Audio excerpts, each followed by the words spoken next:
Olá, como vai? Tudo bem? Professor James, mais uma vez com você. Professor James Carvalho, Geopolítica. Vamos discutir Enem, Exame Nacional do Ensino Médio. E você sabe, Enem só tem um lugar. Enem com Matheus Prado no YouTube. Procure, acesse, curta, para que você possa discutir, pegar dicas sobre o principal processo seletivo desse país, que é o Exame Nacional do Ensino Médio.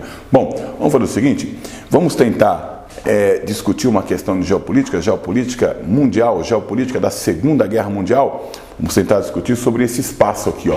Olha só, Japão no Pacífico, América do Norte, México, Estados Unidos, Canadá, não é? Vamos ver como que é essa questão? Olha só, o ataque japonês a Pearl Harbor, Porto das Pérolas, onde fica isso?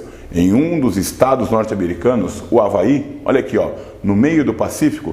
Aqui estão as terras contínuas dos Estados Unidos, o 49º estado, que é o Alasca, e o 50º, que é o Havaí. Então, Pearl Harbor está no Havaí. E, consequentemente, guerra entre americanos e japoneses no Pacífico foi resultado de um processo de desgaste das relações entre ambos. Depois de 1934, os japoneses passaram a falar mais desinibidamente da esfera de prosperidade da Grande Ásia Oriental. Quando ele fala em Grande Ásia Oriental, ele está falando aqui, ó, toda essa região que o Japão tinha expectativa em dominar, processo ainda, não é?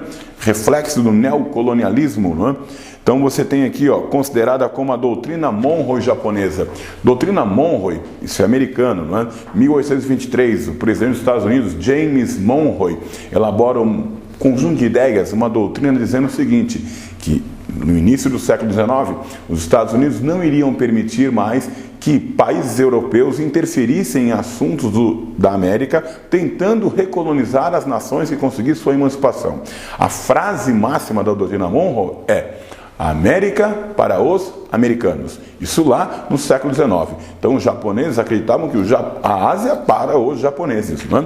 Aí ele continua dizendo aqui, ó, a expansão japonesa já vinha começada em 1895, quando venceu a China, impôs-lhe o Tratado de Shimonoseki, passando a exercer tutela sobre a Coreia. Definida sua área de projeção, o Japão passou a ter atritos constantes com a China e a Rússia. A área de atrito passou a incluir os Estados Unidos.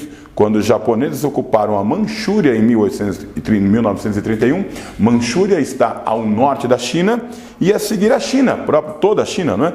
Em 1937. Sobre a expansão japonesa, infere-se que é o quê?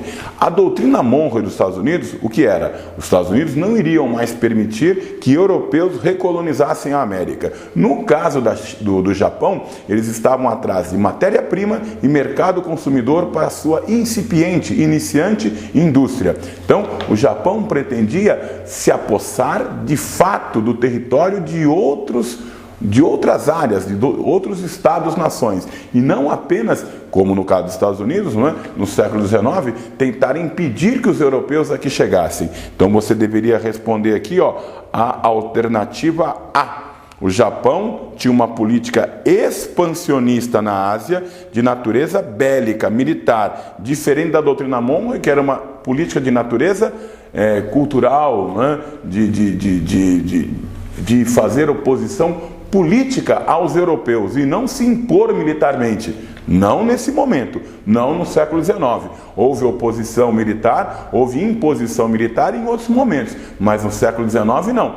Os Estados Unidos pretendiam fazer a América livre dos europeus, para que eles, americanos, um dia pudessem impor seu American Way of Life. Então é isso. E não se esqueça, acesse sempre www.guiaenem.org.br. Lá você vai conseguir adquirir todos os produtos relacionados ao Enem. Tá ok? É isso aí. Tchau. Até a próxima.